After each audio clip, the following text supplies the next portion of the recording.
and welcome back to Coven. This is a podcast where we commune with our dream coven and explore the archetype of the witch. This one is a very special episode because we get to interview one of my favorite people, one of the most interesting and smart people I've ever met, Mauricio Garcia, founder of Herbcraft Perfumery.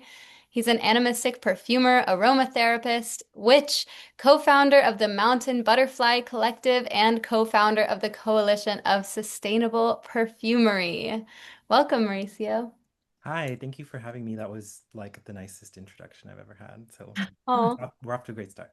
well, all true things. Can I ask really fast what the Mountain Butterfly Collective is? Yeah, so we're really just like a group of a very small group of local volunteers that have done work for a kind of a wide range of years to conserve and protect habitat and restore habitat on San Bruno Mountain and on Sign Hill, which is like a foothill of San Bruno Mountain. So for those who are unfamiliar with it, San Bruno Mountain is a mountain like right in the middle of the San Francisco Peninsula. To the left you can like kind of just barely see like fog and the ocean, and to the right, if you're facing north, you see the like glittering wide San Francisco Bay. And it's actually the last of the what's called the Franciscan bioregion, which is the bioregion in which we live in here in the on the San Francisco Peninsula.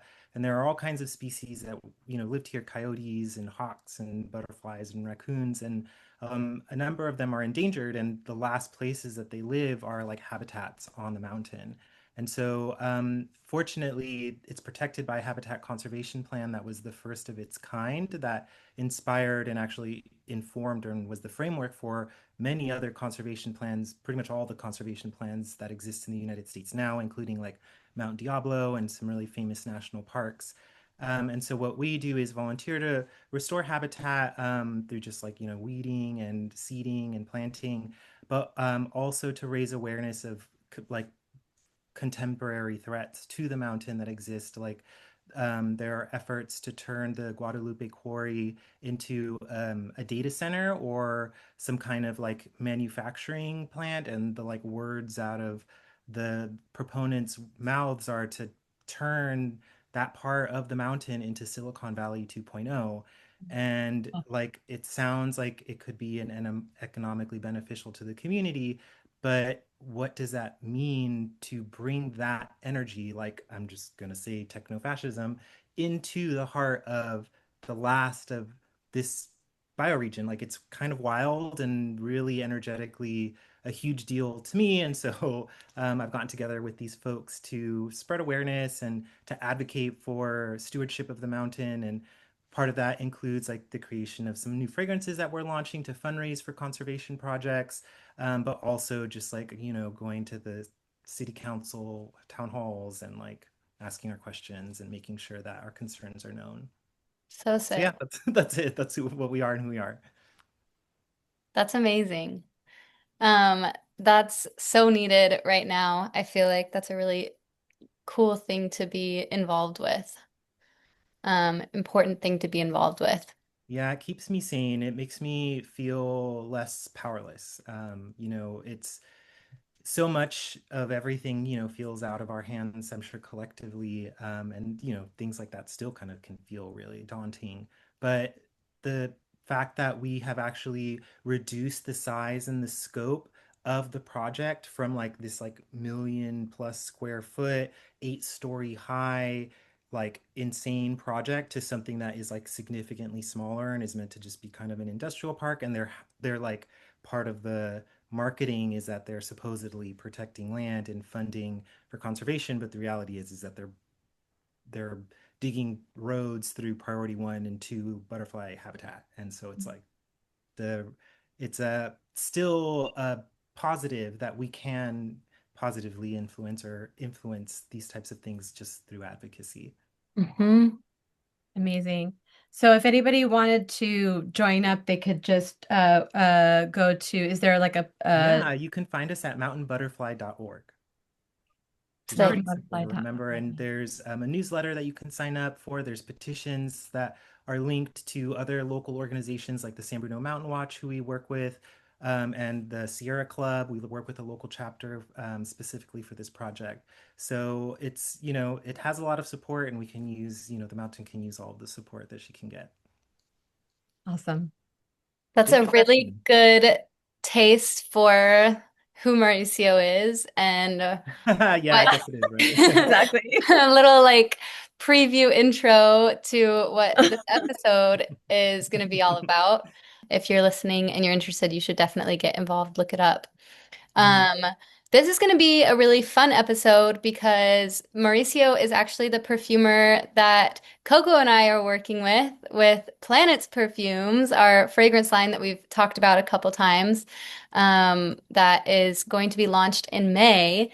And so we wanted to welcome Mauricio into the coven with a full interview episode, but also to talk about each of the planets individually that we'll be making fragrances for, and just talk about the archetype of the planet, but also the myths associated with the planets, and also the fragrance side of it and his process. So I'm excited. Shall we begin with a magic moment? Anybody have any magic moments? Magic moment is just Mauricio, do like you? it's just like anything that feels synchronistic or magical, or even if it's just like a good, sweet moment that you feel like sharing. And it's also okay if you don't have a magic moment. I actually would like to share. We shared a little magic moment, Jenna, during the creation of our Mercury fragrance. Yes. And so we'll get into that.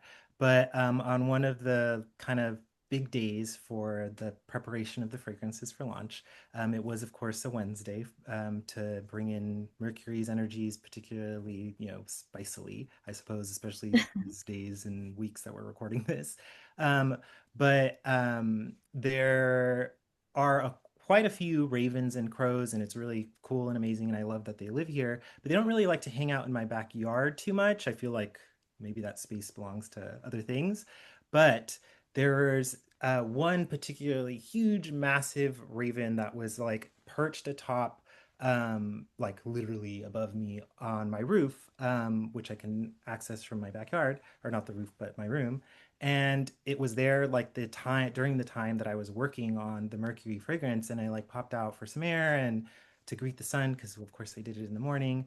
And it was like there, and it was like clawing at me, and I texted you guys, and I was like, whoa, like, these like, if people aren't familiar with the legend of Odin, he has his two ravens that accompany him everywhere, Hugin and Munin, who I'm probably pronouncing their names wrong, but they mean truth and memory, I believe. And so they see for him, right? They're his familiar spirits and his sight into, the that which is unseen through human eyes, or anyway. And then Jenna, you told me about your very recent crow moment. Maybe you could share that, and that could be like our little Ouroboros for the magic moment. Yeah. Well, so anyway, I didn't finish saying that these spirits are very mercurial, right? Ravens are highly intelligent, they fly, but they're also associated with the dead. So anyway, these like Hierophant spirits were hanging out with us while we were preparing Mercury.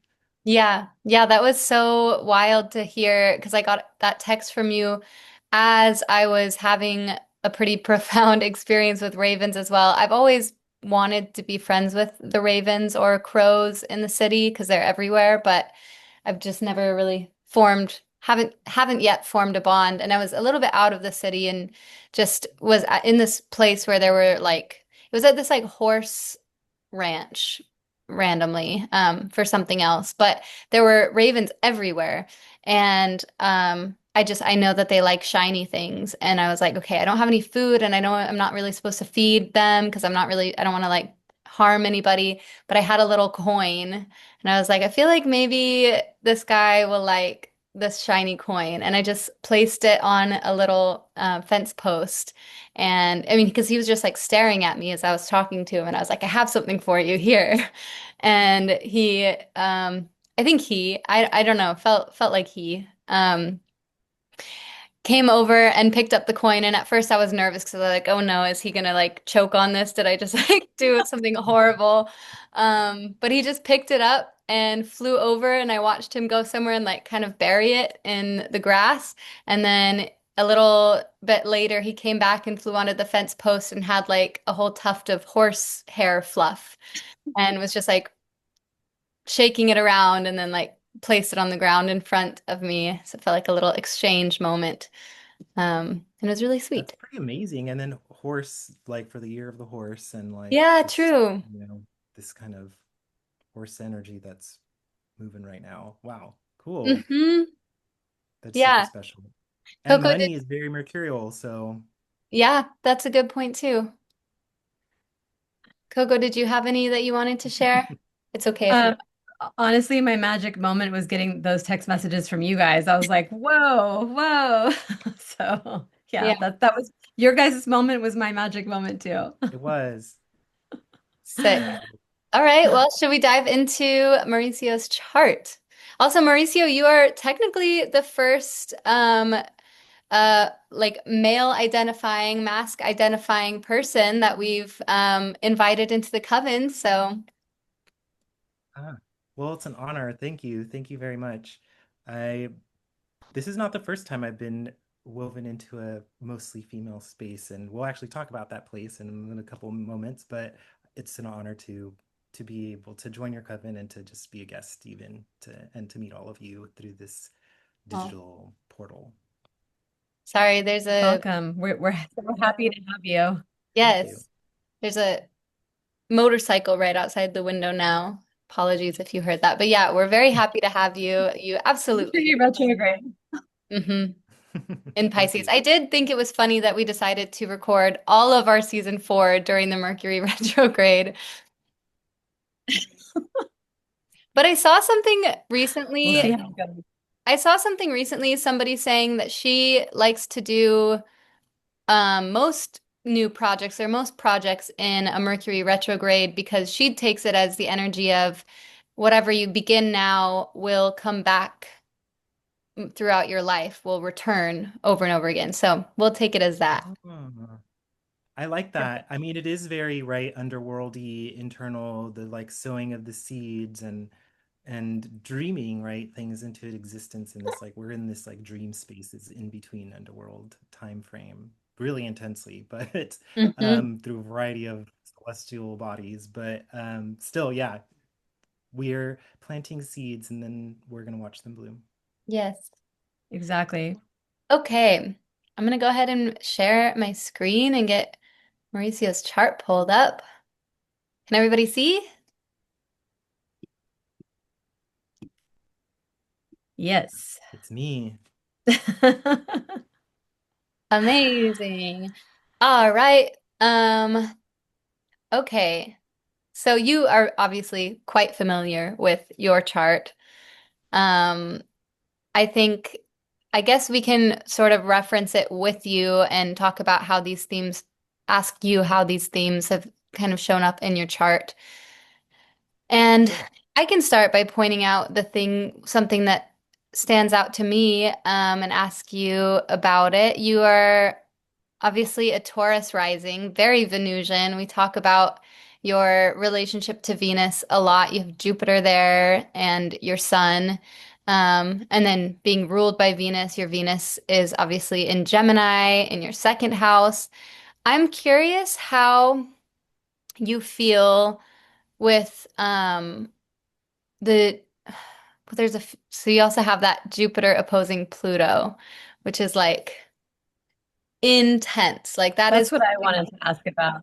yeah, I guess we'll start there then, because that's something that Coco and I both realized. That is a placement of like intense um power, but also intense can be like intense like exile, but it can also like that is often the placement of like billionaires or just in general people who like Really? highly influential people.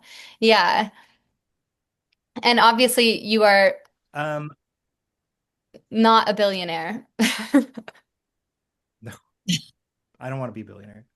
um I suppose that um it's really interesting to hear it framed in that way, especially since they should be deep so isolated they don't exist, but billionaires are very socially isolated in their ways, right? Like they're Mm. in these powers that they have constructed and that patriarchy has constructed and like placed themselves at the top of it.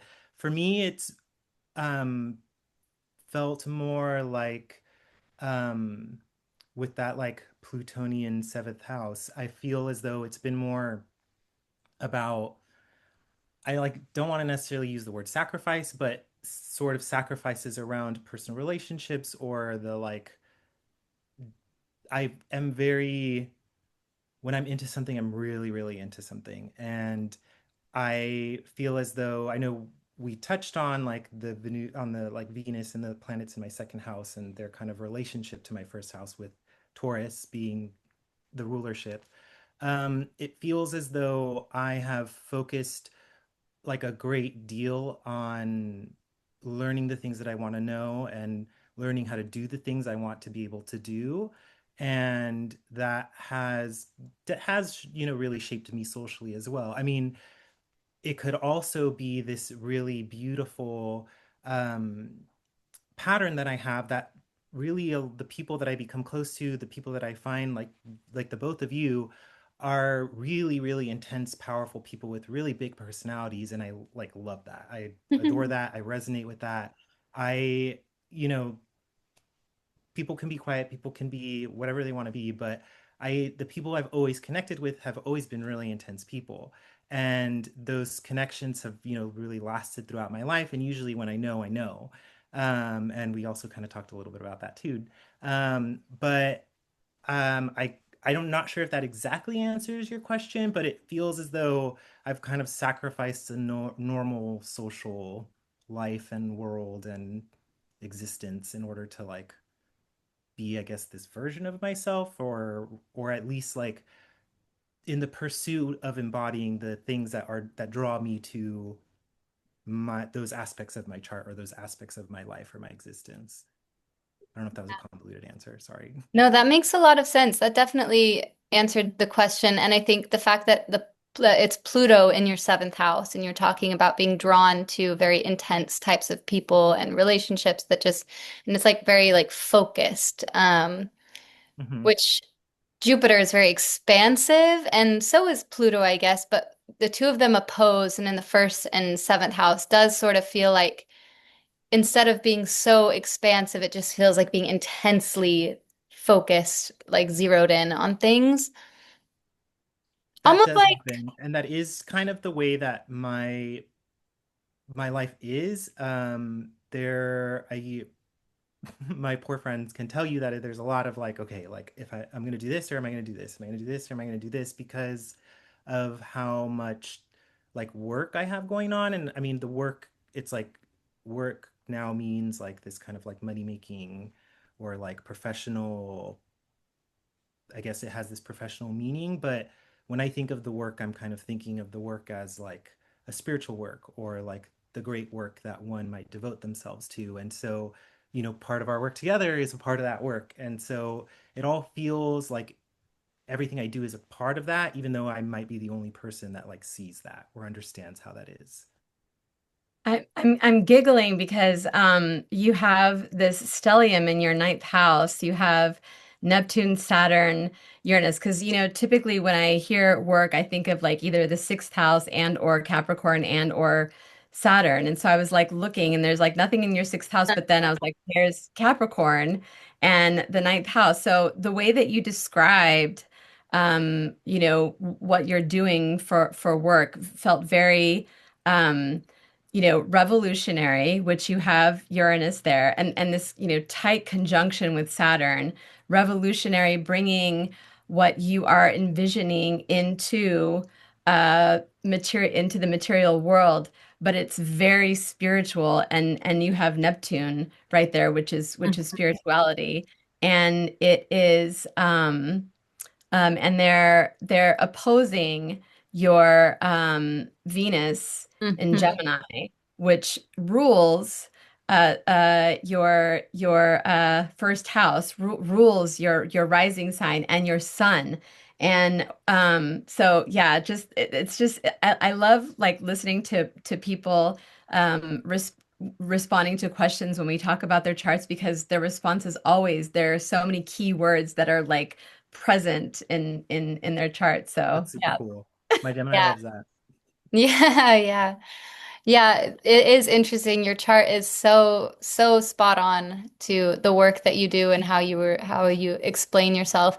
I also, when Coco was talking about, because yeah, I definitely wanted to point out the Neptune, Saturn, Uranus. I mean, Saturn, Uranus, almost exactly conjunct at 0 and 1 degree of Capricorn is another really intense placement. But this one is intense in like a very, and it's in the ninth house, so it's intense in a very um like revolutionary way. Thoughtful. Yeah, radical way. And yeah, with the Neptune there, the spiritual component. But what I also looked at when Coco was talking about that was your Lilith at 0 degrees. Virgo is forming that exact trine to Uranus and Saturn. Um, but she's also opposing your Mars. Not exact, but pretty close. And so we always call prominent, well, I always say that prominent Lilith placements feel like the placement of witches, because it brings this sort of outsider perspective to whatever it's aspecting and this sort of um, rebellious, extra rebellious fighter response to it. Yeah, how do you work with Lilith at all, or are you familiar with her in your chart? How do you connect with her at all? I've always been I won't necessarily say that I've been on like a friendly relationship with Lilith, that she's not necessarily a specific entity that I engage, but she is one that I really deeply respect. And I really deeply respect the Lilithian energies. And I feel like a lot of my closest friends really embody Lilithian energy. And that's probably why I adore them. But there, it's interesting that you've kind of like, well, to answer your question, there is a part of me that I think will always um love and revere revolutionary dark goddesses, especially because of these times that we're existing in. And while her mythology is, is kind of a separate mythology than the paradigm in which I exist, I still feel so strongly that she's a very potent force, an archetypal force. And I would say that I am inspired by Lilith, but I wouldn't say I have the same type of relationship with her as I have with, say, Venus. Hmm. Yeah, that makes sense. Um, I also want to ask about your Venus conjunct Chiron. I mean, you kind of have a Moon, Mercury, Chiron, Venus, but the close conjunction is Chiron, Venus, and Gemini. That, like Coco pointed out, is opposing that Saturn, Uranus. I also have a Venus Chiron, but mine's in Oh, Libra, the conjunction. Pretty much those same degrees, actually, which is interesting. oh, that is really How interesting. how do you feel that Venus Chiron in your life? Are you familiar with Chiron? I am familiar with Chiron. Um, my it kind of made, I'm like laughing a little bit internally or externally as well. But I would say that mine that manifests in um as you mentioned, there is a theme of like othering in with Lilith, and it's a theme that I've experienced really throughout my life, of like feeling of being othered or of being other. Um but and also not like there's like kind of a Cassandra situation as well. Like usually the things that I say are true or come to pass, or like, that's either perspective or intuition or whatever. But there is this very inconsistent, like being unheard or not being listened to, Mm. either socially or like, within circles. And that seems to have manifested in me making people feel comfortable to communicate whatever it is that they want to communicate, or reveal things that they have been wanting to reveal, or express a desire for something that they've desired but don't haven't admitted to themselves or haven't explored. And I think that that's like the Chiron Hmm. Venus relationship, is that I just kind of am an open ear to people, and they very frequently feel comfortable expressing those types of things to me, or maybe conversations we have, like either they kind of, like sometimes when you're talking to someone and an answer is revealed just by your own speaking, that very frequently happens to people with me. And so it seems like maybe that's kind of the way that it's expressed itself fairly regularly in my life, I guess. Yeah, that makes sense. And I relate to a lot of that. I feel like that's similar to how I've described that aspect in my own chart. Mine is in the third house though, in Oh. Libra. The second house is interesting to me with all of that there, with that layer of it. Because that second house is about like values. I've heard it described as like Hmm. it's what directly supports the first house. It's whatever supports our sense of self and identity. So it's the things that we like gather to feel a sense of identity, a sense of Yeah. safety around our identity. In Gemini is do you and with Mercury and with the moon and Venus, I mean, I guess it's just like is that like aesthetic intellect almost? I feel like, and this could be because it's Gemini in the second house, like that could be why I think this way, just for forewarning. But I hear the second house so strongly associated with things like money and possessions and values, certainly. And Venus is so much about values, and the moon, or herself, is internal values and reflections. But I feel like Taurus, being the very first Earth sign, is about manifestation, about the manifestation of the spirit into the material world, right? Like we have the spark of creation that's Aries, we have the material reality, the divine material reality that is Taurus. Like money just is something that like people created very recently. So it just to me doesn't feel super Taurus, but it people relate it in that way, and so it is that thing. And so, I'm not trying to argue with anyone around there. But with Gemini there, with Mercury there, with Venus and my moon there, it I have noticed that the way I speak or what I speak will can come to pass, and so I've grown to be very careful around that. But also, mental, emotional, spiritual alignment really has an intense manifestation in my life. Like I feel like as soon as I kind of was like, all right, like I'm gonna be teaching as part of like my path, even though it's like really draining for me to like engage with people for an extended period of time. Like that's like apparently what I'm meant to do. It's the work that I'm given. It's what I'm asked to do. And fragrance is apparently, even though the like part of me wishes that it was this private, practice, this thing that I did in the dark that was secret, that was for me and just for my people around me. It's not that. It's this very public, very out in the world thing somehow. I don't know exactly how that happened, but it did.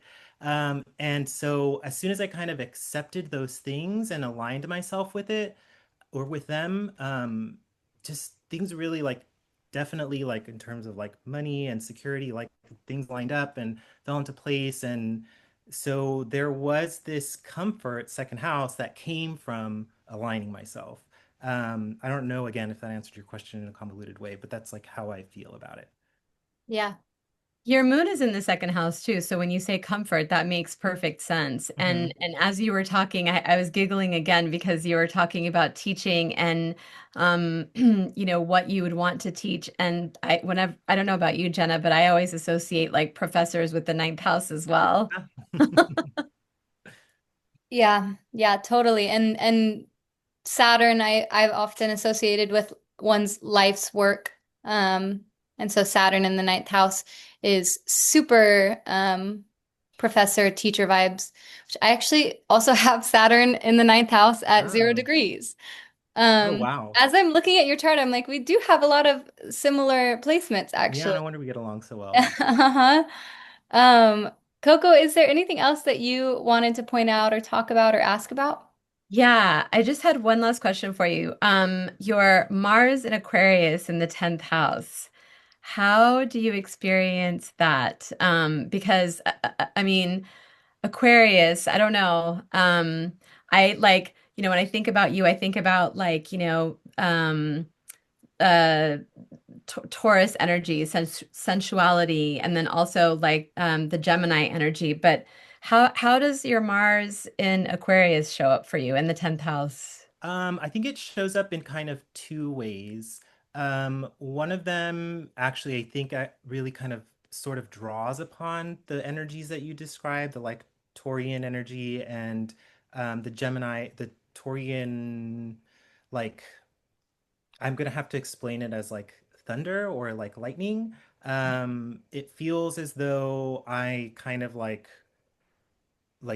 storm clouds kind of like curl in on myself and curl in and curl in and for maybe a couple of years and people are like, where are you, what are you doing, like why haven't you released anything, and then like we'll come out with the Planet Perfumes, and so it's kind of this like very this thing that's been building and building for a pretty long time, and then it'll suddenly be like revealed in a flash. So like that seems to just be the way that I work. A lot of the times, these fragrances that I make do require a great deal of reflection and a lot of meditation, sometimes divination and ritual to just figure out, what it is they want to be. And that's like not for me, that's not really something that or it's not something I share publicly, and it's not something I do publicly. I mean, there are plenty of people that do, and that's great, but I don't. And then also, I'm like not really into authority or hierarchies or any of that. There is it's at a 26 degree, which is which is a Taurian degree and the same degree that my sun is in. And so there's, this, I have this very strong disillusionment with the like structures that like keep our, these kind of oppressive, violent systems going. And like, I'm like, they exist in our heads. Like, why are we holding on to them? But um, I have kind of navigated that by trying to just be good at what I do and work with people that allow me to have like, pretty high level of independence. I love it. The very first words were electric and electricity, and Yeah, right. I don't even that's realize I'm very saying it with that Aquarius. tone. Yeah, yeah, definitely. And it's interesting, I guess, we didn't talk about your nodes at all, but it's interesting to point out the North Node in Pisces, South Node Virgo, which is where they are at the moment. So you're going through a nodal return. Yeah. Um, how how, I guess it's a two-part question. How do you feel, how do you understand your nodes? Like, what does that feel like to you? What does the North Node in Pisces feel you're being drawn toward in your 11th house versus the balance of the fifth house Virgo node? And then how has your nodal return been? What themes have come up for you in the past like 2 years? Yeah, I feel like actually those were, I was like, how am I going to answer that? But I feel like the answers are fairly clear. I've kind of I've kind of met a bit of an equilibrium when it comes to like the way that I am in relation with my nodes. I do have like a very internally critical eye. Like the things that I do want them to like move in a specific way or be a specific way very frequently. And I've learned to like kind of let go of that. I still love a list. I'm probably always going to love a list, the Virgo list, and checklists and organizing things and outlines. I have to outline everything. But letting go and letting goddess has definitely been very helpful for me in learning to do that and learning to just trust a little more. And I mean, honestly, like these crazy things happen, and now I'm kind of like, how can I not like believe that they will figure it out. There are things watching out for us, for me. And I'm sorry, the second part of your question was like how I navigate them, or Just how your nodal return has felt. oh, Like the what return. themes you've Apologies. felt in the past 2 years with the North Node entering being in Pisces again for the past year and a half. Or Yeah, there has certainly been a kind of intense feeling of being stretched thin, and potential like overwhelm. It feels as though I'm like in the eye of this really, really like, I mean, we all are existing in the eye or within, not even in the eye, within the storm. That is like contemporary time. This timeline is really, really intense. We have all kinds of really insane violence is being inflicted upon people and upon a planet and upon, ourselves. And that awareness feels very like Piscean, and like being able to see where we can shift and where we can reorganize feels very Virgoan, but like I have no control over the collective. So it's like there's this like really intense feeling of like wanting to focus and do as much as I can to help, to support people, to, protect the mountain. But like I find myself, getting a little thin. And Mm. so I have like a fairly like empty 12th house. Like I have a kind of, different asteroids and such in there. I mean, everybody does. But it feels as though that like once I've like kind of tied it out, sometimes bringing the tide back in is a challenge. And like I feel like I'm really learning how to be able to do that in this time right Mm. now. Yeah, that makes sense. Cool. Coco, was there anything else you wanted to touch on with that? No, I love Mauricio so much. Yeah. Love you guys. Yeah. What a powerful chart and so just spot on. I mean, it always is, but I feel like there's some charts that are it's way easier to see how that chart fits that person than others. And I feel like your chart is so spot on with who you Oh, are. It's really fun to read and to talk to you about. thank you. It's been a really fun journey to like move from, where I know we're going to talk a little bit about it, but just move from this very like earth, like I was very intensely earth based, right? Like, I was like, this is what I want to learn. These are the things that I love, plants and such. But then I really could just not resist looking up. I had to in order to actually understand what I was seeing in front of me. So it was just a really cool journey. And then now to like, be doing this material fragrance thing and then these very conceptual celestial conversations. Yeah. Yeah. Okay, well, shall we dive into your story then? Yeah. Um, I guess first question is where are you from? Where did you grow up? And if you have anything like that you are comfortable sharing about like your upbringing, your parents, siblings, family, what was that situation? What was that like for you broadly? Yeah, I was born in Redwood City, just a little bit down the peninsula, but I was raised in South San Francisco, where I actually still reside. And so I grew up looking up at Sign Hill and San Bruno Mountain, and there's always just been this really deep fondness for it. And I think it just had to do with it being so green and like rising up out of these buildings and there being airplanes flying around, but then there's just like quiet, foggy mountain that's just like there. And that energy just always felt very comforting to me. I'm pretty close to my family still. I really love my family. I have three sisters. We exist in each element of the zodiac. I have an Aries sister, a Scorpio sister, and a Gemini sister. Mhm. We get along very well, and complementing each other, and definitely contrast each other sometimes too, which is good. Um, Most of the people in my life have kind of always been women. I'm really close to my godmother. I'm really close to my aunts. I was very close to my mother. All my best friends are women, and it's just kind of been a thing that's just been a very consistent theme in my life. And I never really felt weird about it. Women make more sense than men in a lot of ways. But I'm sure I'm sure many of us could agree with that. Um, and I just kind of I was really creative as a kid. I was definitely really restless. I was super, super imaginative. I was an obsessive reader. And my parents always kind of just supported my strangeness, even if they didn't always really get it. And so I definitely appreciated that. I was really pushed to do well in school as the first child and like kind of the first generation with the like possibility of going to college or doing something a little bit different than what my family had and my ancestors had done before. um, and I like kind of took advantage of that. I was a really huge nerd. And I went to school for magazine journalism. Actually, more importantly, well, I loved that and I learned a bunch there and it was really fun. But I started an apprenticeship with an herbalist when I was 17. So I kind of had learned as much as I could learn on my own. And I really wanted to learn from someone. And I apprenticed with actually a friend's mom who graduated or who was a graduate from this California School of Herbal Studies. which is in Sebastopol, I believe.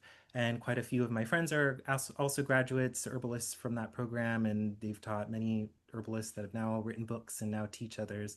So it's a really, really cool program, and I was just lucky enough to learn, pieces of it, of what she learned, including formulation with a pentagram, which she's the only person that I've ever seen make teas with this pentagram form, that there's like specific percentages of demulcents and activators and blenders and harmonizers. And so it was this very formulaic way of making teas. And I've kind of always kept that. It was something that like kind of recorded in my mind. And, we didn't talk about the pentagram or the shape of the pentagram or anything like that, but she was there. And so I thought that was really cool.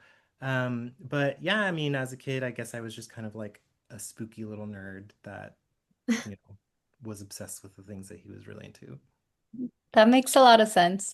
I can picture that, I feel like. And that's so interesting. Like at 17, you were so deep into your studies with herbalism. What originally drew you to that? How did you find that? Originally, I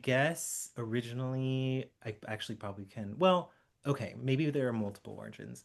My grandmother had a really, really just like lovely tiny tiny little garden in South City. Like she didn't have like a lawn. She had like planter boxes and pots, and she had her little yard, and it was always full with plants, and it was always really green and really floral and fragrant. And there was like this wall of jasmine that I like can see in my mind's eye still to this day. And like I was like obsessed with that jasmine. I just was always like looking at it, and I loved it. And I didn't really get why, and now I know jasmine was like, "Mm," but yeah, now I know that. So that could be it. But also, or I guess maybe the next step in that, I don't really know how old I was, but there were a few books that I was obsessed with. A lot of them unicorn books, and one of them was an alphabet book. So I was like little, right? Like this is like an alphabet book, but it was like really fancy and like illustrated. It is called The Alphabet of the Unicorn by like Matthew Hague, I believe. Hague.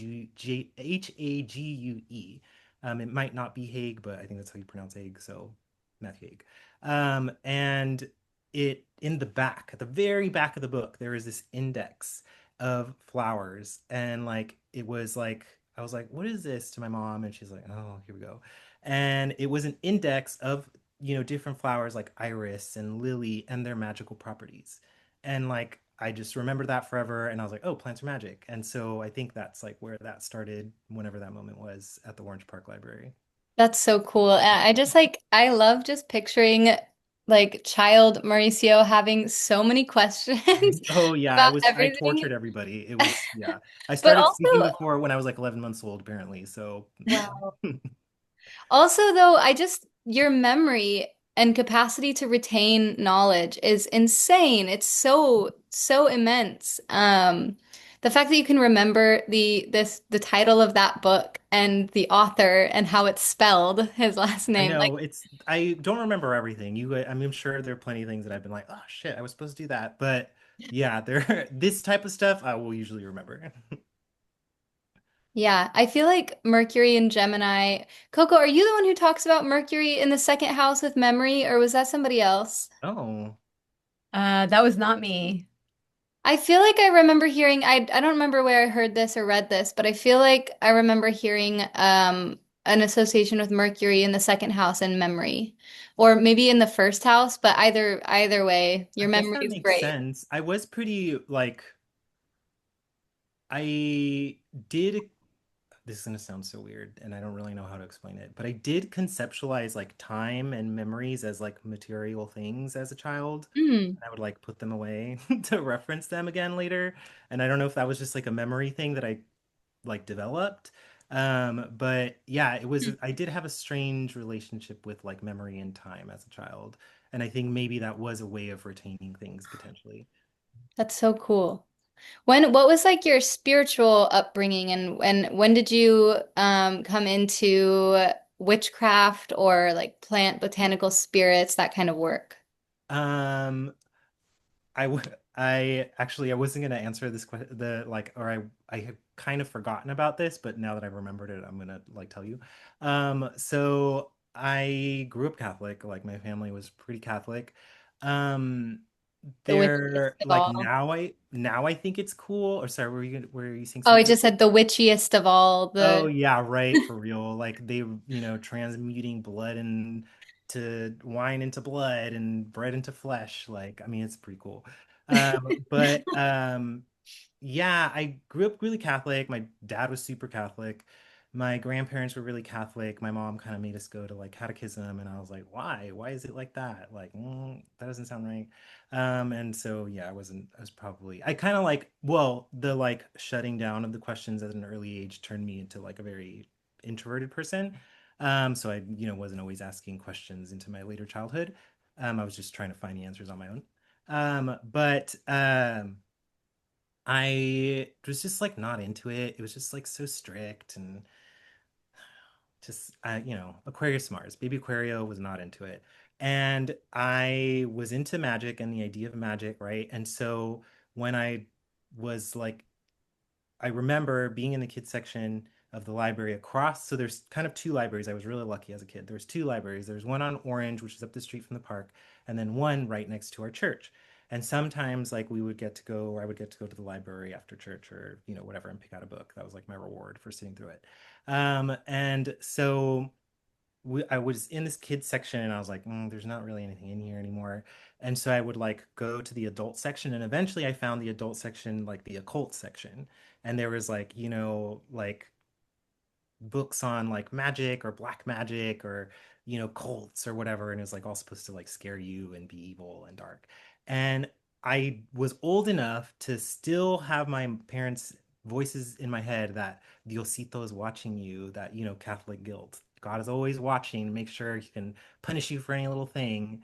And so I was like, I don't care if he's watching, let him watch. And so we would read these like books on witchcraft, and like I kind of was like, I guess there was a part of me that thought it was bad and transgressive, but then I think maybe that like Lilithian, Uranus, Aquarian part of me was like, good. I'm not really into serving or being submissive to this thing. And now, I understand that it was like actually probably a response to like patriarchy and patriarchal order and these things that I really actively still dislike, but just as like a mini me. So Hmm. yeah, so that's how I got started reading books on witchcraft. And I was like, oh, this is like what I want to know. And obviously I've still read books on like folklore and mythology and gardening and like really anything that I could about plants. But that was like how it started. Just I so. was Go ahead. Sorry, I was just gonna say you when you were talking, you just reminded me of my mom's side of the family, Mauricio, because I bet. when Jen and I were doing our the video for Planets Perfumes, she fell and we were talking about like what our moms would have said, and everyone's like saying all these really sweet things. And I was like, my mom would have said, "Ya ves, Dios te castigó." You see, Yeah, right. God punished you. He's like, you want to worship those spirits? You want to play with the demons? Right. Oh, that's so funny. It's cute though. It's like kind of you learn to like find it endearing as opposed Right, to right. So, speaking of which, are there any particular deities or spirits that you find yourself devoted to more than others, or um, do they just have seasons in your life? I it's such an interesting question to ask after our, discussion on like my experience like as a child with Catholicism and religion and my transition away from it. I am very into Venus. Like I've always just really been into, even before I knew what Venus placements or like astrology even was. I now see these like patterns where I was always drawn to like magic or flowers or the like magic inherent in a physical thing, in a physical object, or like how is it that the candle is magic? How is it that threading this thing in this way is magic? Like the physicality of that still being magical really fascinated me. I really, really was really into that, and obviously now perfume makes so much sense. But also there was things like I remember, my memory.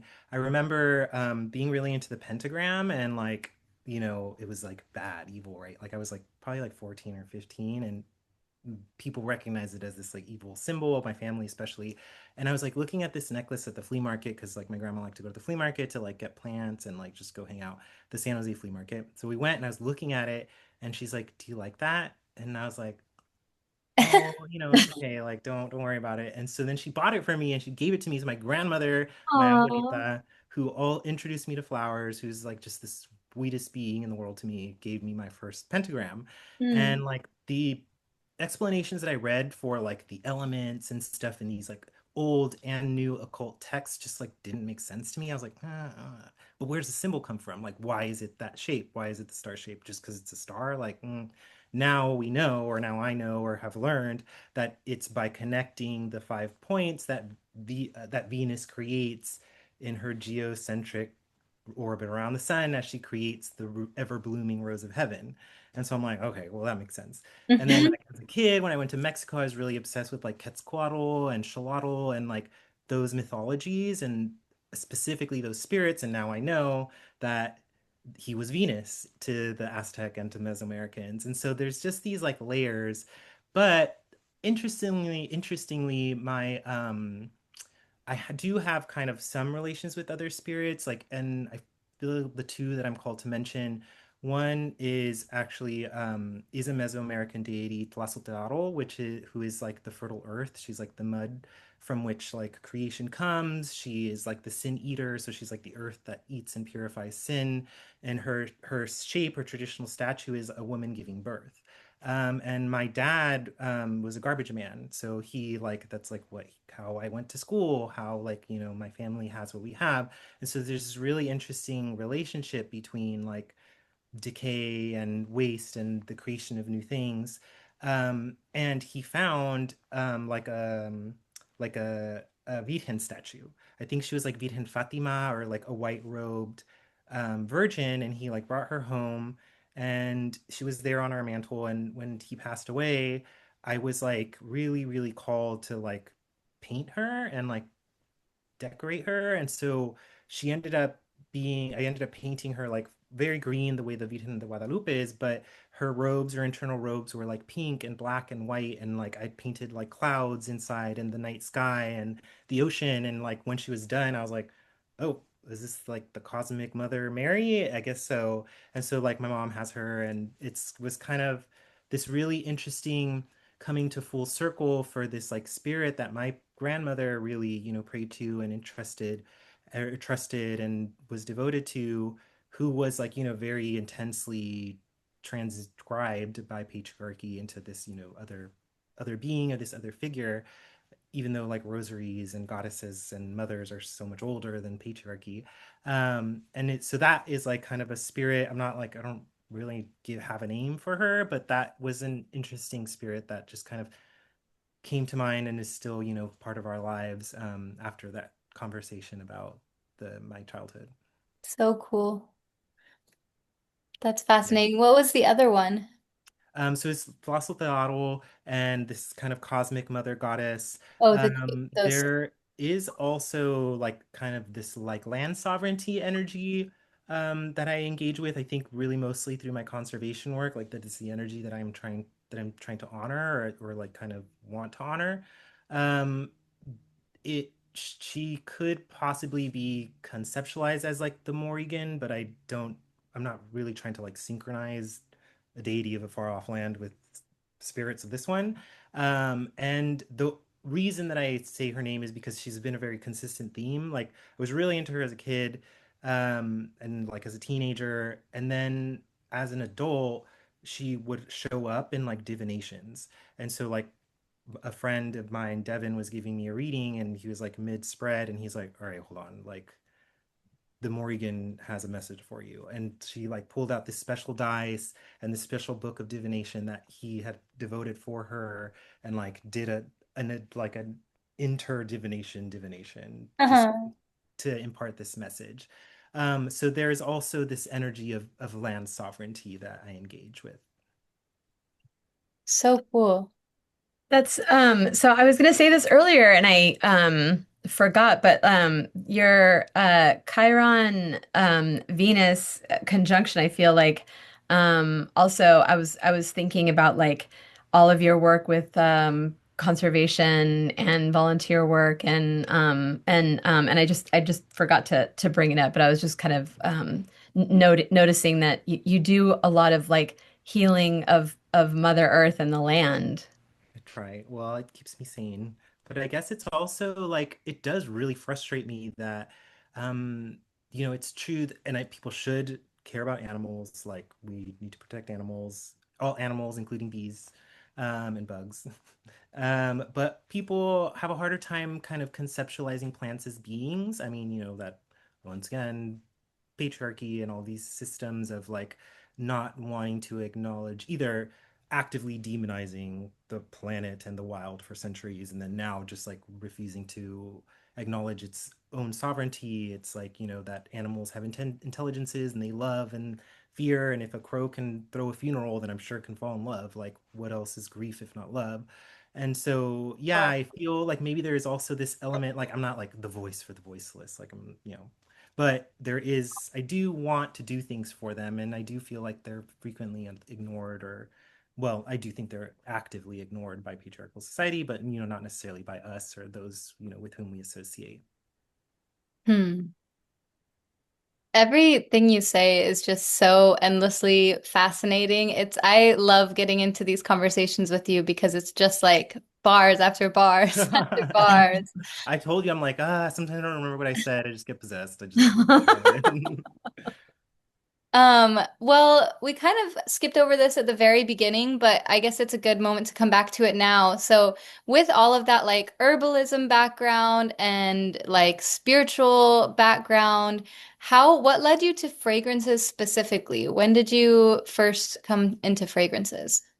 So, I mean, I was always really into the like magical aspects of perfume. Like, I thought it was very cool to go to like a mercado or like, the big like San Juan de Dios in Mexico, and they have like the magical perfumes for, ponte en rodillas or ven a mí or for fortune or good luck or whatever, protection against the evil eye. And I did want to know how they were made and what made them magical. And I was really into that. But I didn't really, there wasn't a lot of, there wasn't really much on perfume, magical perfume. There's like the myths, like the myth of Hera anointing herself and hypnotizing Zeus and filling the Olympus and the depths of the underworld with this fragrance and conjuring Aphrodite and doing all these things with her magical ointments. So there's magical ointments, discussion on magical ointments and the flying ointments and those types of things. And so those are part of the origin of perfume along with incense. But it was more that because I kind of just had that mythological and what I knew of these like more Western occult practices, recent neo-pagan practices and books and such, there was just this very old and then like very new age kind of stuff. And I was like, okay, well, like there's something in the middle, but it hadn't really spoken to me yet. So when I left Whole Foods, I was a beauty buyer for Whole Foods for a few years. And I left there in 2017, and I started off as the first or the lead buyer of for the Scarlet Sage Herb Company, which many of you may know about. It was a really amazing, beautiful, super important apothecary that was started by Lisa and Dino, and then was later owned by Laura Ash. And Laura Ash hired me on as the second male-bodied person to ever work for the Scarlet Sage, because in the beginning, in its inception, it was a female only worker space, which was really cool and super amazing. And the way that they supported the community was, is beyond words. Like I don't really know if there's any retail space that could ever do what they did. Like it was pretty badass. Like they were badass. But I started working there, and I met my dear friend Ella Gluckman, who was a student of Mandy Aftel, who is based in Berkeley. If anyone's in the Bay Area, you should definitely go visit Mandy's Museum of Scents. And it's just outside of her home in Berkeley, and it's really cool. And Mandy is amazing and a brilliant teacher and perfumer and alchemist herself. But she's like, you need Oh, to read my so cool. mentor's books. You have to read my mentor's books. And so I did. And that really opened the door to my understanding of perfumery as a modern practice, and as something new that I could learn really like in a structured, formal way. I wasn't necessarily going to go to like a SIPCA and get my master's degree in perfumery because I am shit at chemistry. I can do perfume chemistry, not to create molecules, but to certainly understand safety. And I'm actually really into plant chemistry and the aromatic compounds that plants produce and the various reasons that they produce them and how they interact with receptors all throughout our body. Like I'm super into that. But in terms of like a degree in chemistry, that's like maybe a little beyond me. And I was kind of like, okay, like how can I learn more?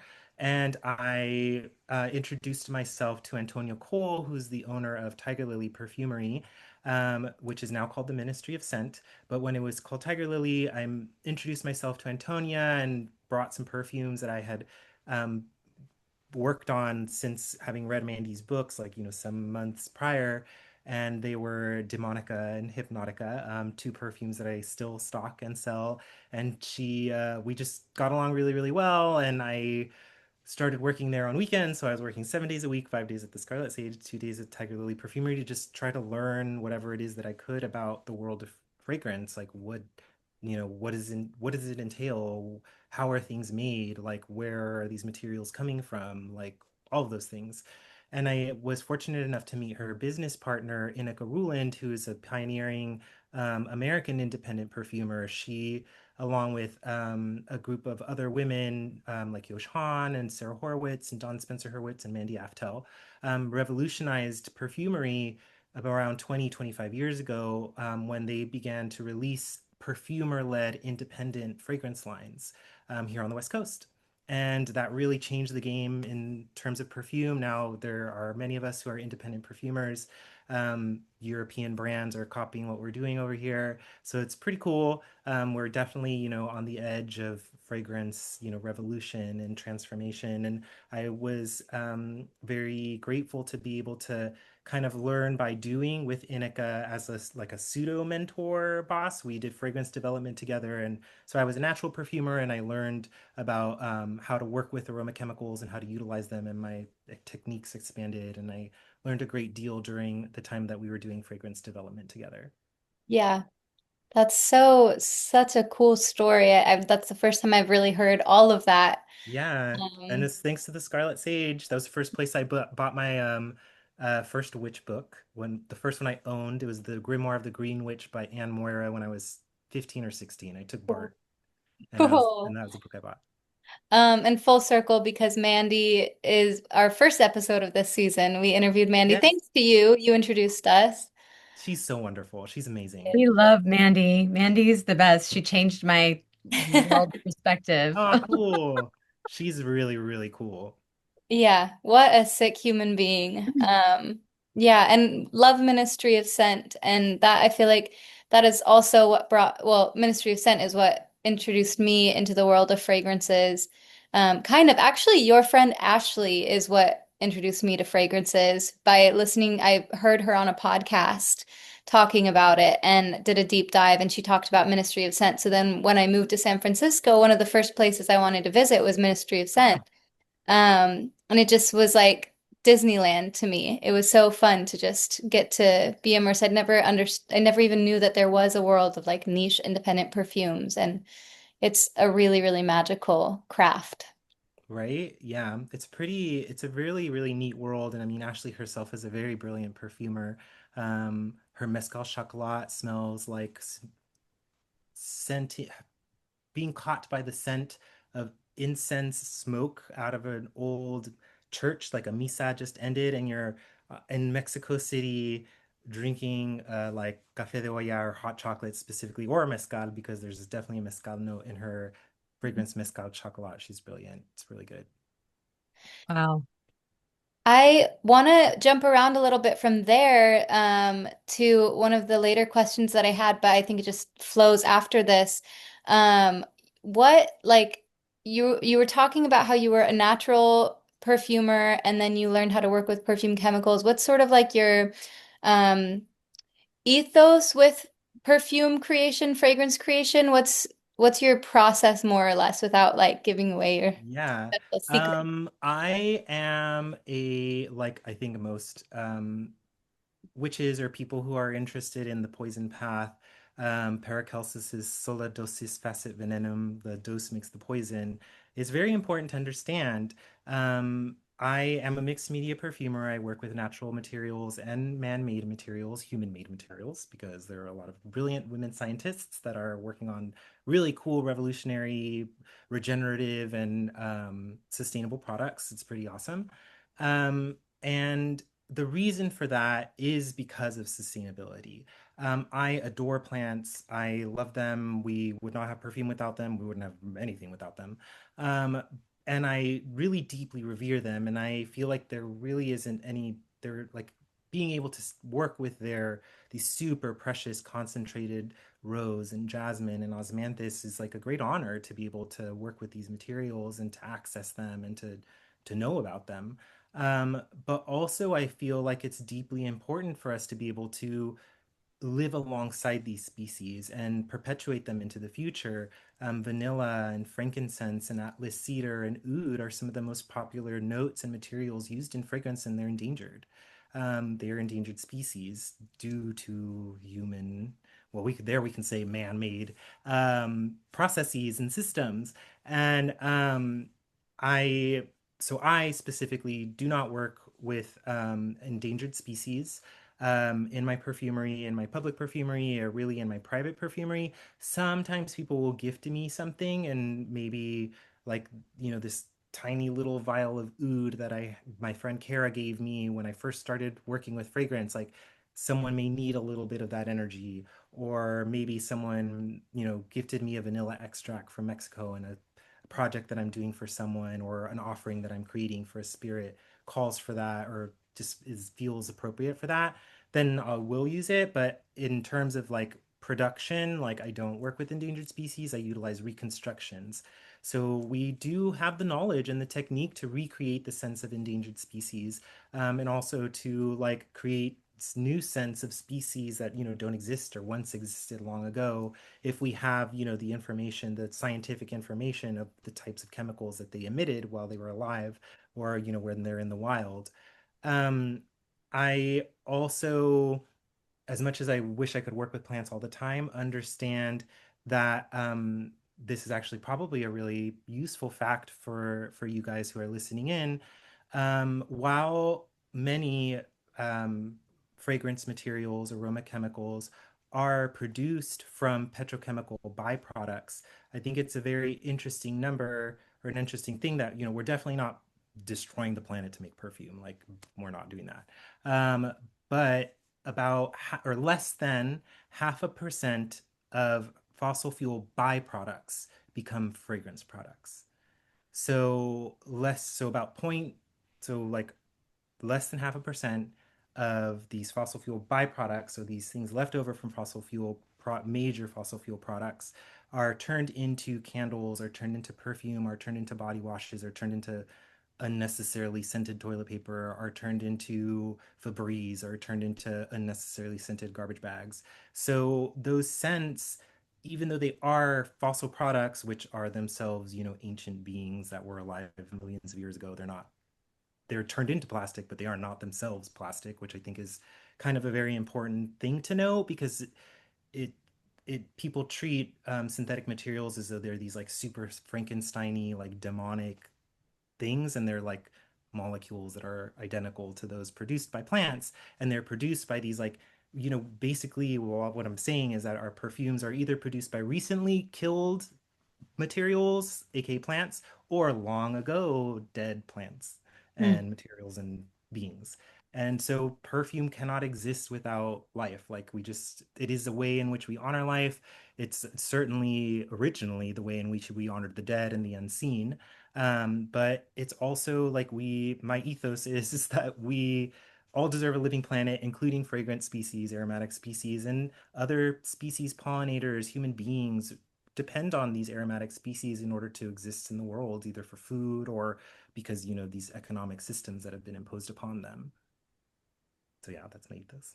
You kind of sound like a feminist theorist, Maurizio, when I'll take that as a very, very big compliment.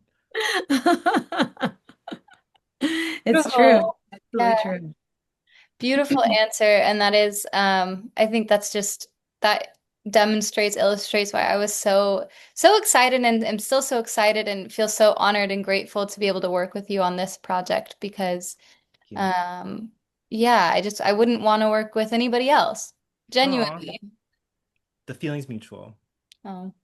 Well, I guess that leads us to another question. I'm kind of jumping all over the outline. Apologies if that's Gemini confusing. things.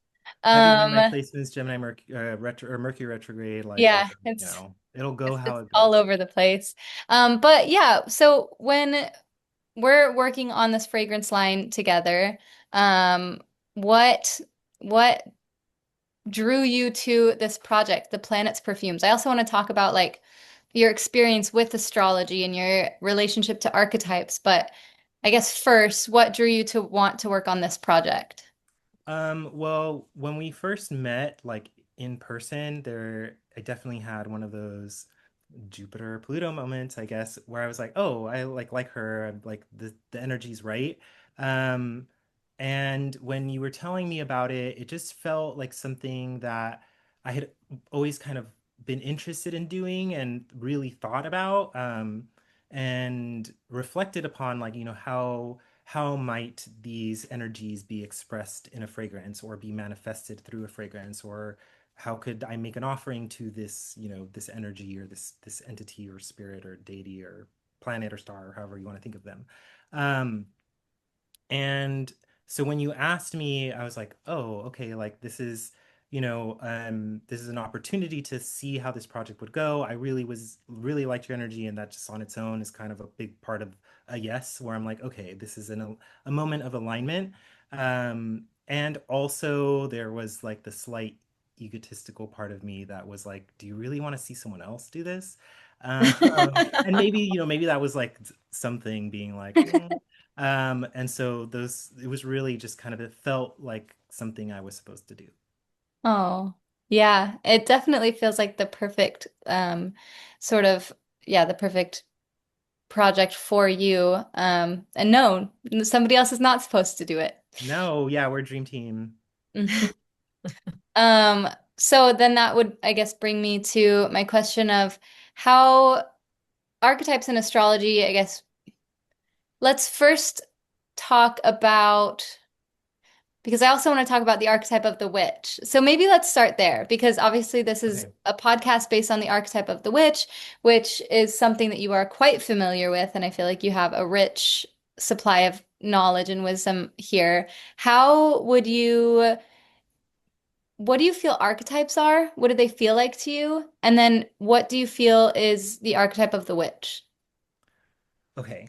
Um, Fabulous questions. And like, kind of they have very complex answers, Yes. right? Like as I'm sure you know and explored, there's this very multifaceted. I Of course, Gemini, I do feel like there's kind of like there is a grain of truth to like the varying conceptualizations and definitions of archetypes and certainly of the witch.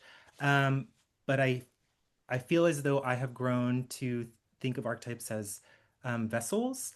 So like clay vessel or the archetype of the mother, their shape and like symbolic natures are inherent qualities and their spirits already exist, but then they are given very specific forms and filled with meaning by interacting with us. Hmm. I don't know if that makes exact sense. I feel like Great definition. Honestly, you okay, nailed it. awesome. Yeah. Yeah, like the example I came up with or thought of was like the bowl. Like a bowl can be a symbolic vessel for nourishing soup or to mix medicine or poison or something that's both. It can be the goddess's cauldron from which all of creation sprung forth, which itself is, a metaphor for the cosmic womb.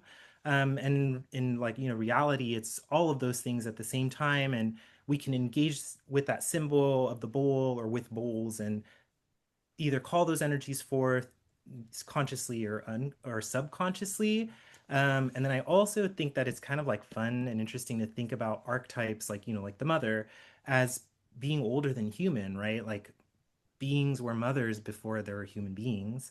Um, Beings protected each other or the things that they loved. Love existed before there were human beings. These are things that we inherited and learned, I suppose inherited, right, is in an archetypal sense from these like pre-human ancestors. I think that's pretty cool. Hmm. Yeah, that's a great definition. I feel like the witch is a little more complicated.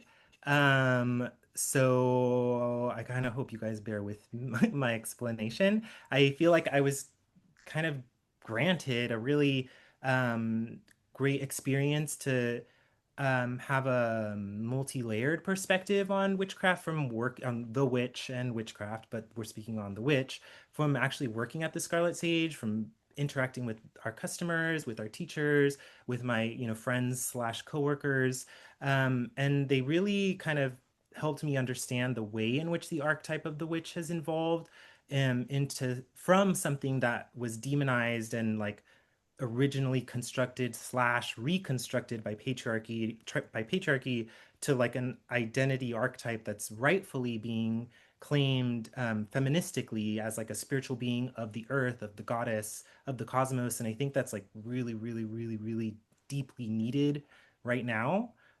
We really need people who are those things. And to like look back at the origin of the witch, like the origin of the witch, I highly recommend reading Julia Carrera Tort's work on witchcraft on the Spanish Bruxa in the Pyrenees. Her Mm. book, Land of the Goat and Vienen de Noche, are like really, really amazingly researched and just really, really wonderfully composed and great reads.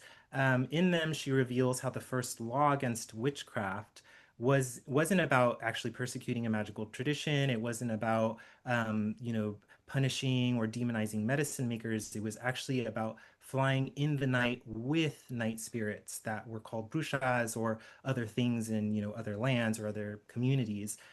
People were persecuted for associating with witches, not for being them, right? Later, the church certainly weaponized it, and I directly identified with directly identified humans with witches, so transposing association into like direct identity.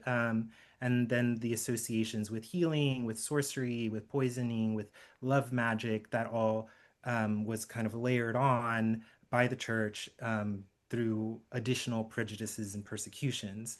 So I actually think it's kind of really, really interesting that people now are like actively identifying as the witch because it's like a direct response to this super, super intense climax of patriarchy that we're experiencing, right? Like we see all these things that are going on. So like that these night spirits were originally identified as servants of the land, of the moon, of Diana, of the goddess of witches, and people are now choosing in like really amazing numbers to be that is like I feel like really an intense paradigm shift because it's a reaction against patriarchy, even though patriarchy created the definition or the archetype of the witch in order to weaponize it and harm people with it. Yeah. And so it's like the question is the archetype of the witch this shadow cast by patriarchy? Or is it actually a piece of night, a piece of the cosmic mother that people have welcomed into themselves, into their hearts, into their lives in a direct response to the violence of men? And this power, this empowerment is actually revealed in this way, this mysterious way through the fear that these men embodied and still embody through and need these violent systems in order to like live and survive and be comfortable. Mhm. um so yeah. Beautiful answer. Wow. Beautiful answer. I just love asking this question to people that we interview because it is such a complex archetype and complex answer. And I feel like everybody does have a little bit of a different take on it or perspective and lens of it. This is what you touched on something that I think about a lot and question a lot, which is, does the witch exist outside of patriarchy? Is it anything beyond just an opposition to patriarchy?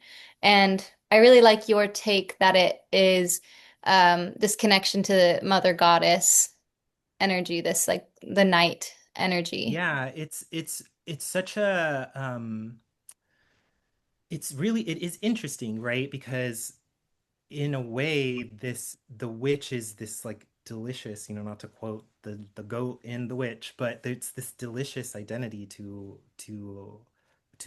to wear, to be, to inherit, to like drink and become, because of this like obvious evil that is like hovering over everyone.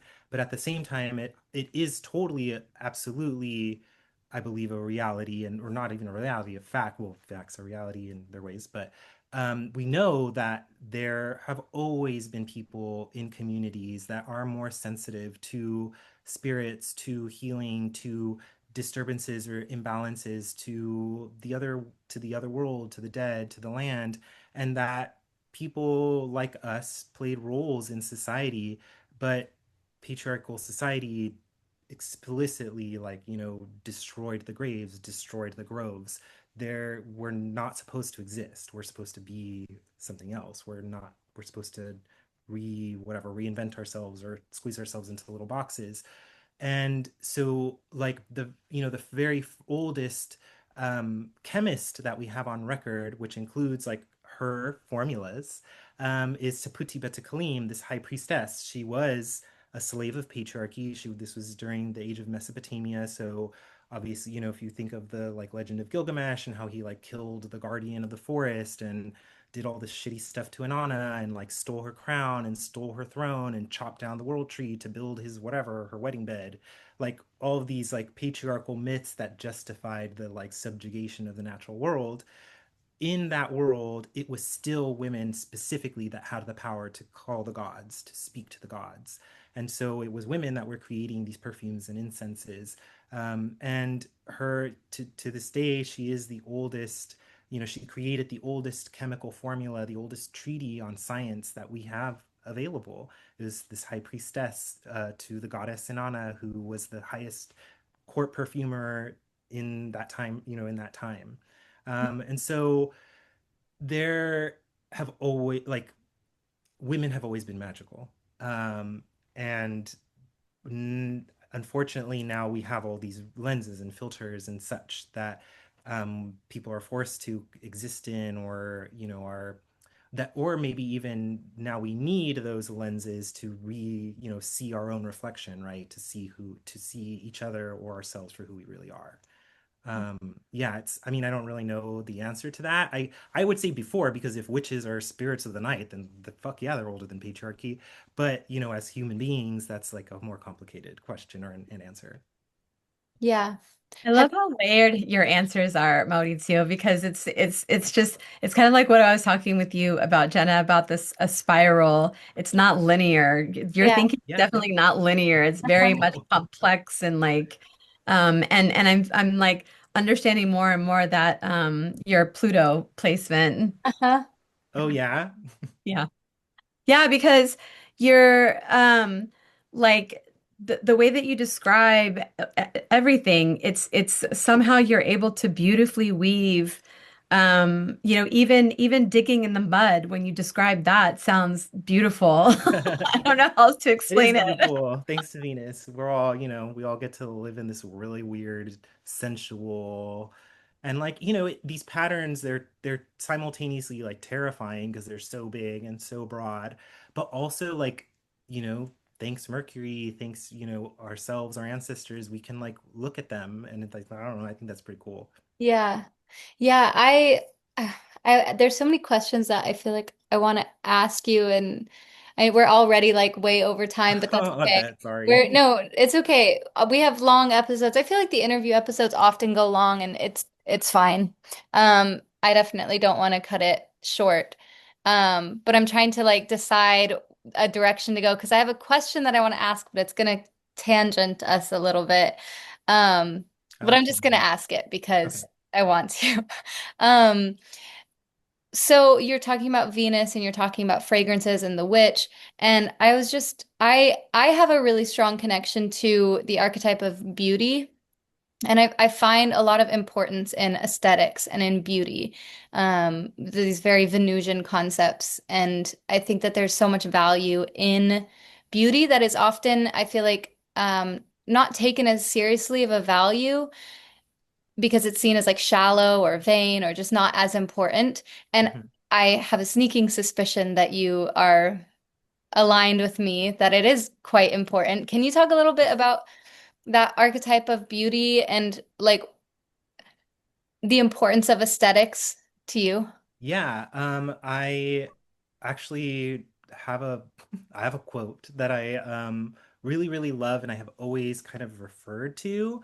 And it's by Brandon Sanderson in his book Book of Shadows, which is about a young witch coming into herself. It's really really good. I highly recommend it. It's got, some wild themes in it, but it's very good. And the I won't tell you where the main character finds this quote because it's, just such a good part of the story. But in this book, you will find this important guidance or life lesson, I suppose, imparted to her by her mentor, who's also a witch. And the and it goes, adorn your century in whatever way you can, for it is the application of our talents with beauty as our intent that empowers us, and power thus achieved that renders us whole. Mm, So I am excuse me. 100% in agreement with you. And it it it's like a rose, a sunrise, a hill, like your lover, they're all like so fucking beautiful. Like it's just amazing, right? This energy that just exists in something so purely, so inherently, so complexly, something that builds over time, but then at the same time appears in an instant. Like beauty, Venus, this this ability to for something to resonate with you so deeply that you like see yourself in it or adore it or want to worship it or want to devote yourself to it. Like beauty is what draws one to something. It could be a person, it could be a theme. And I mean, not to me, but to someone, a mathematical formulation is beautiful. And like, I mean, I guess, a good perfume formula that just like looks a particular, you're like, oh, this is a little less in crazy compounding and manufacturing than I thought. Sometimes it's a little, something clean and nice is does have a beauty to it. A well done formula does shine and have a beauty. Um, I really loved the concepts that the Greeks had of the charities. So these like pre-Olympian Titanic goddesses that accompany Aphrodite, the shining charities. So they're or the graces are also what they're called. So there's Aglaea, which is shining, which I think is kind of the like shimmering, the shining of beauty. Um, Euphrosyne, who is mirth, so like the joy and the like pleasure that comes from engaging with something beautiful or doing something pleasurable, and Thalia, who is either bounty or blooming. Blooming is her more frequent translation. And so these goddesses, these spirits, these energies are always accompanying Aphrodite, beauty, Venus. And I mean, it kind of makes sense to me that the like, these spirits wouldn't travel alone. Venus loves a party, but also I feel as though it's not just about engaging like an aesthetic, meeting a measurement of aesthetics. There's so much more to something that is truly beautiful, and I feel like it has to invoke emotion, or it might not be, and even it could be, really deep grief. Like something could be just so beautiful that it makes you think of something that's really painful. But grief, as we said, is love, and that type of sorrow is also a form of love. And so I feel like it's really important to try to make beautiful things, or at least try to make the world that you exist in a little bit more beautiful, even if it's by seed bombing places, including your own front yard for with pollinator friendly flowers and plants. I That's my recommendation for your way to beautify the world and your life Mm. by contributing to the happiness of butterflies. But there's all kinds of beautiful ways of engaging beauty, and certainly taking care of yourself and treating yourself well and buying yourself that this or that, or making something for yourself. Like you think a Taurus first house Jupiter person is going to tell you that that's not beautiful or that you shouldn't do that. Like I'm not do it. But there's also other things that are beautiful, either emotionally or spiritually or alignment with values or in service, that can also be that. So I think there's obviously Venus in all of us. There's Venus in your cells, talking to each other in a peaceful, positive way and keeping you alive. Like, that's Venus. But there's also just so many other ways that every individual can engage with beauty. Sorry, that was another long, convoluted answer, but A most amazing answer ever. Yeah. Like, seriously, I mean, I could not describe archetypes better than you, Maurizio. It's like really, I was like, you oh have, man, you, like, they're such specialists. Like, what am I gonna say? And so, well, I'm glad that we're in alignment then. yeah, you just have this natural connection to this world that's trying to communicate with us that is not material, Yeah. and you see it and you feel it, and you are able to talk about it and embody it as well. So you're just Very amazing. grateful. Yeah, you can communicate it so beautifully, so well. Have you written a book? Or like, are you writing a book? No, I should. Well, I mean, I have a lot of things that I have a lot of pages that are stored in places that can come together. And I've always been told I should write one. I do like writing. I actually have a degree in journalism. Mhm. And I also minored in complementary and alternative healthcare practices, of course, which is what I guess ended up kind of moving more in that direction. But I have thought about it. I'm not like really into like legacy. Like I don't really, like how many people do I know who died like 100 years ago? Like only so many.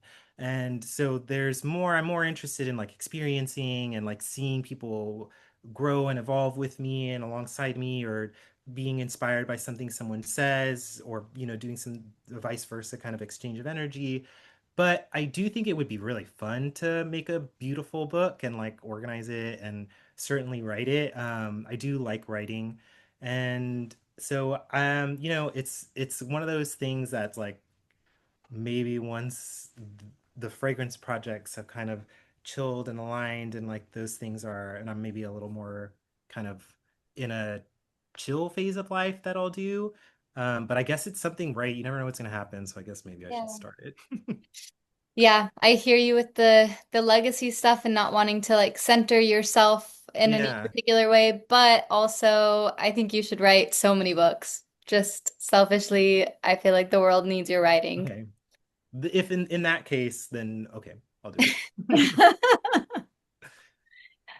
I guess then we're getting toward the end now. We didn't haven't talked yet about astrology, Mhm. and I'm just curious because you obviously are very familiar with astrology as well. How do you work with astrology? What is your experience with astrology? When did you start to learn about it? Yeah. I Virgo South Node. I always liked the like categorization of things, or um the being able to understand things by organizing them. But when I was kind of like, I guess, probably a teenager, um there are, I'm sure many of you, speaking collectively, to the spirits in the screen, are familiar with correspondences, right? Like magical correspondences. Like Sunflower gets its power because she's ruled by the sun, and her angel, this and that, is her lord and gives her her powers. And when you're working with Sunflower, you're like, angel so and so from the east, like there she is. And I'm like I feel like Sunflower is magical and powerful because she's a sunflower.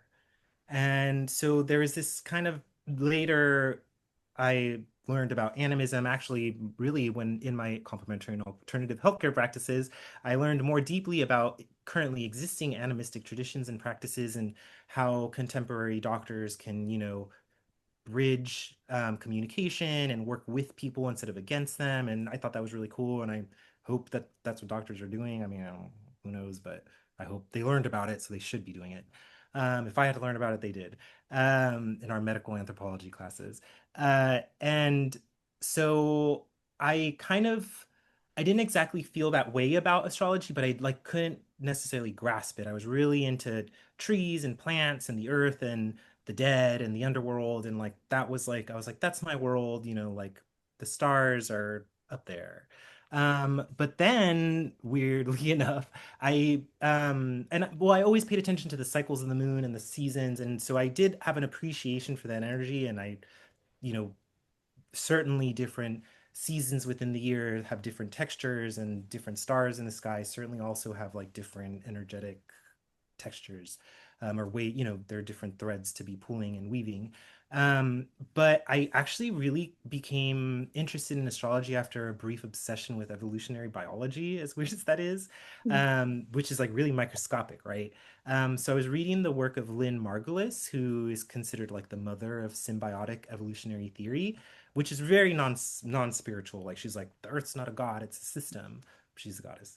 But this, her theory posits that unicellular organisms were born from cooperation within an oily bubble that eventually became the cell membrane that they were able to sustain and produce together, and that is what led to the evolution of unicellular life, not competition. So not Darwinian things eating each other, and it was competition, just as we now know that it was cooperation that gave birth to societies. It wasn't people fighting each other and stealing each other's things and like leaving each other for dead. Like how would a town or a city or anything be born from that? Propaganda. Uh, but anyway, while I was reading these things, I was like, wait a minute, like that's Venusian, that's Mercurial, that's very structurally Saturn or expansively Jupiterian in nature. And so like that axiom, the above is of the below and the below is of the above, like kind of suddenly really clicked. Like it was like the living earth and these ancient multi-billion year processes that brought forth life kind of helped me see how alive the heavens are, because it was actually these systems and patterns and celestial metaphysical structures that I had learned about, right? Like, just researching and reading and being a nerd, that clicked into place when I saw them reflected in the living world. And so that's kind of like how I got into working with these like larger, more outside of time spirits and energies. And I guess that really inspired a deep dive into my own astrology with, and with the heavy first house. I was like, whoa, there's a lot to learn here. And so I was really into learning about myself, and seeing my craft and interest reflected in my chart was really cool and interesting. Um, so I guess it kind of was like a little bit of like a full circle moment for astrology. It's like, yeah, it was, I was like, oh, suddenly that makes so much more sense than just, these old men telling me these lists and whatever, Hmm. old books. My last question is, I mean, we talked about legacy and not wanting necessarily to super identify with that, but what do you hope to leave behind with your work? Like what? Yeah. I think, and I feel like maybe I've almost already like accomplished it. I feel as though like I have had like most type of work takes such a long time to bear fruit, right? Like it's something that you need to build. And I mean, it's my work, like again, the work is never ending. I mean, I feel like sometimes like those old school occultists in that way, where it's like you're just obsessed and I'm chasing the root, I'm walking the path of mystery and just gonna see what's there. But I feel like, my family doesn't consider themselves Catholic anymore, like at all. They're very, very into like learning about the goddess and reflecting on that energy in themselves and in their own life. And even my mom like will like she'll cast her little spells, she'll like light her candles and her prayers and stuff when my sister's at a roller derby tournament or in Seattle, or things like that. And then seeing like my friends and family, or my friends also kind of like being able to like talk about these types of things with them and grow together in that way. And then like having my friend's daughter be really into magic because her mom is, or gifting, like hearing my niece say she wants to be a perfumer and like wants to learn about perfumery.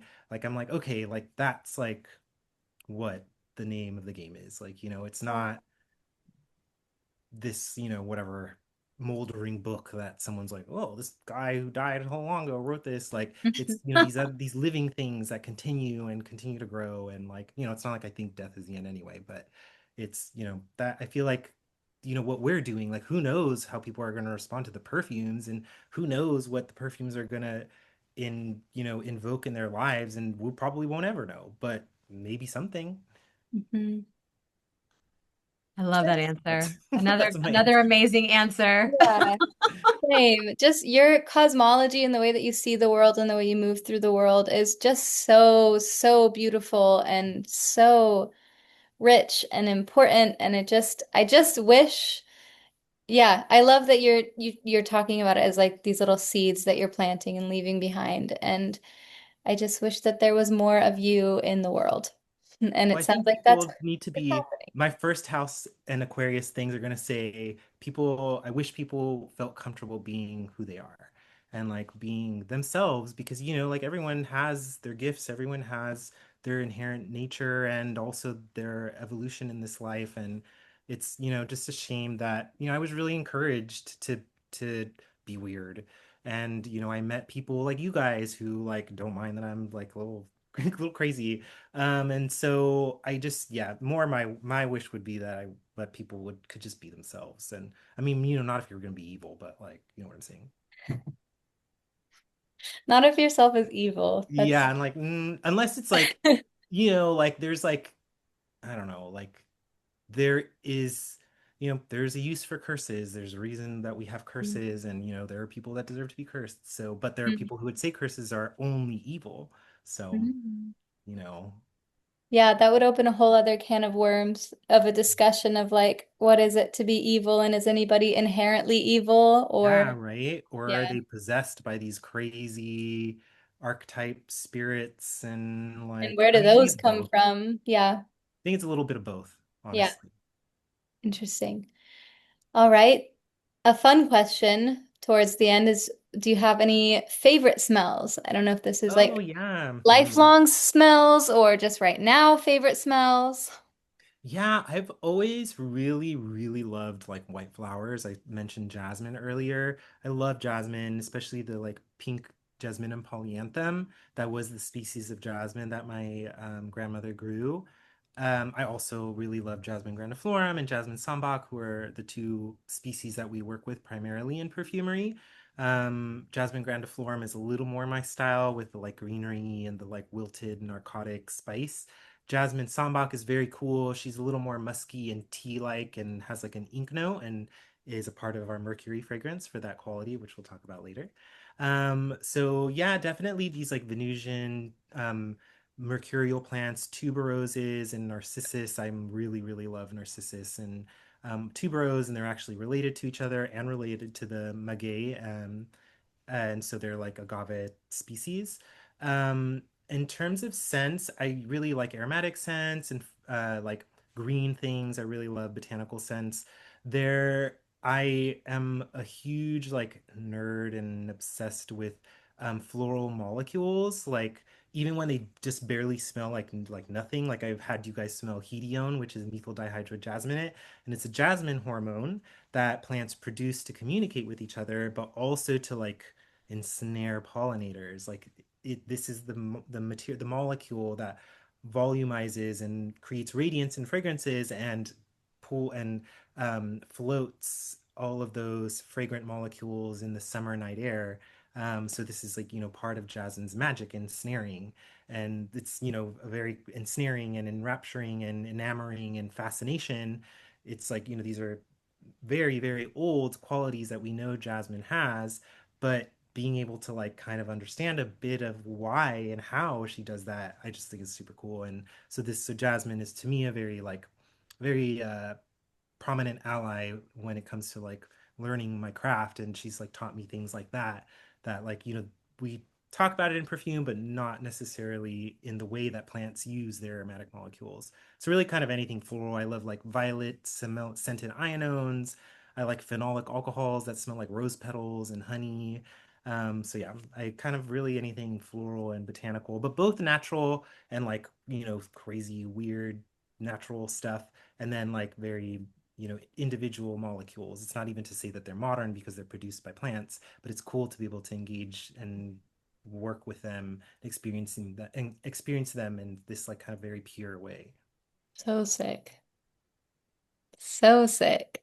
It's cool to hear you talk about molecules and so much of what you just said went over my head with like chemistry conversation, but it sounds really cool. And I think it is really sick that you can smell specific molecules that botanicals put It's out. pretty fun. Like it's really amazing to be like, oh, that's what that is. That's, perfumers with formal trainings can like deconstruct whole perfumes, which is so cool and very, very wild. And I can be like, that's this and that's that, but like probably not the whole perfume. I mean, maybe if I sat with it for a while.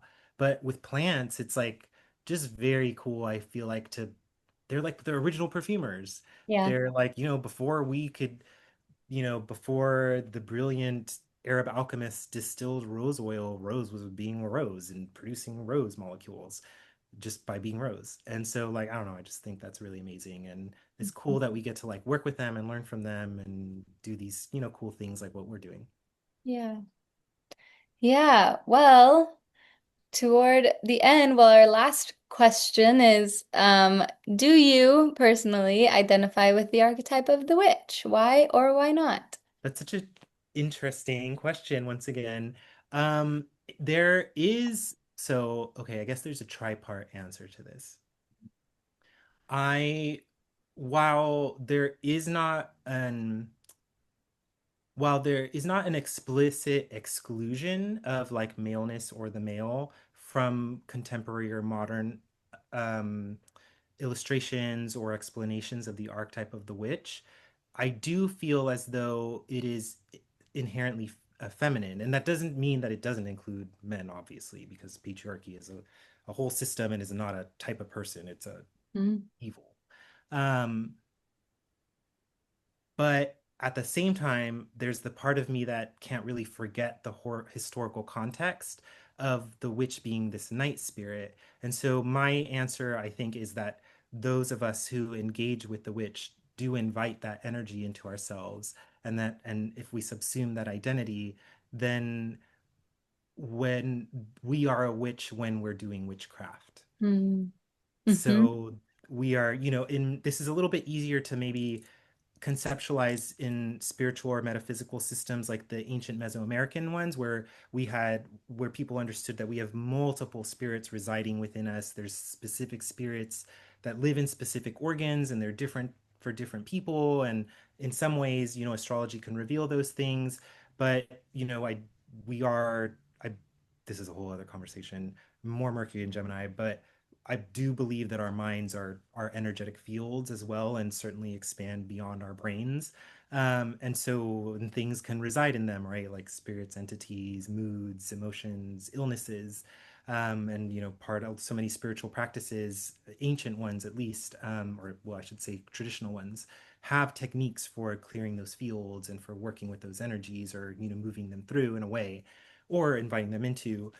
So I feel as though we invite the witch, we become the witch when we do magic, when we are of the night, when we remember that we are of the earth, that our flesh is of the cosmos. Um, but the purest answer for whether I fall within the archetype of the witch is I do probably, and I don't know if this is actually something we should admit in this time frame, but we, are enemies of patriarchy. We are pulling people away from oppressive hierarchical structures that seek to prey upon them. And so, yeah, I guess we are the archetype of the witch in its original sense. So, yeah, I that's my answer. Perfect. I love that. Aw, well, welcome. Welcome to our coven. Happy to have you here. Thank you. Coco, who do you think Mauricio would be hanging out with in the coven? Maria Sabina. Yeah, I totally. would like, I would just be like, that would be like, yeah, she's amazing. Yeah, Hmm. thank you. Thank you for that. Yeah, definitely. Um, who I was trying to think of other like herbalists. The only other herbalist I think we've covered directly is Hildegard of Bingen. Oh, she's also amazing. Like, oh my gosh, she was channeling, I don't even know what. That was Yeah. really cool. Poor thing probably had so many migraines, but like that was her like a big thing for her, right? But like speaking of legacy, like someone who made certain that we know her name, into the future, and Uh, that's, I mean, Maria also. But they deserve it. They're. yeah. So Yeah. do you. You're doing amazing things, Mauricio. Everything that you do just like it blows. Every time I talk to you and you tell me more about what you're up to, I'm like, oh my gosh, Aw, you're thank you. you're Well, like amazing. the Yeah. spirits will, and as long as I can.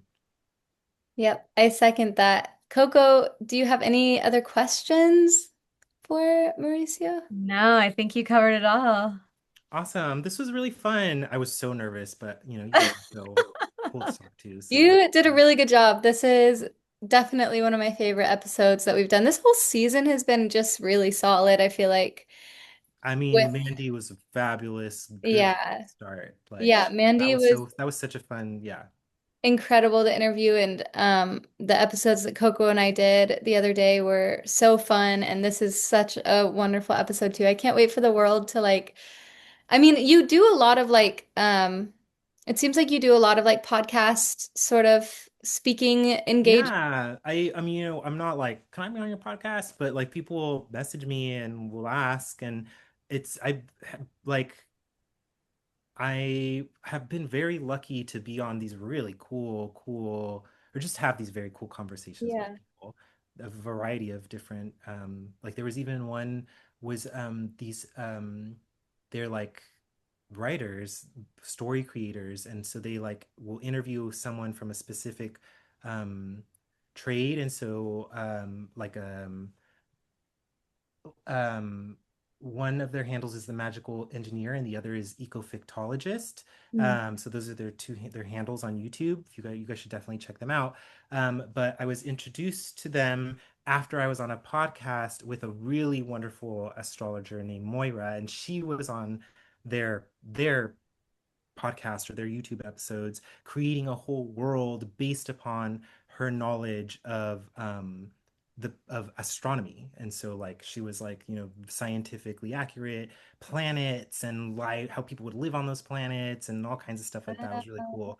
Ours was magical and scent oriented and had to do with rebelling against this like corporation or a government controlled by a corporation, and this corporation's using these scented products to like just like numb people out and like make them super docile. And there are this other group of people who can also use scent like in this magical way, and they're like rebelling, and it was fun. Cool. It was really cool. That sounds really fun. Yeah, I mean, you just add so much to a podcast. It makes sense. But I'm just excited for our listeners to get to know Yeah, you, especially because before we put out these fragrances, I feel like I mean, you are the third to this. I feel like three is a coven, yeah. and I want Well, people and to I know who mean, you are. I'm excited to meet everyone, and I'm more excited to learn what everyone thinks about the perfumes. That's going to be very fun. Mhm. All right. Well, I'll go ahead and stop recording, but bye Bye, everybody. Bye.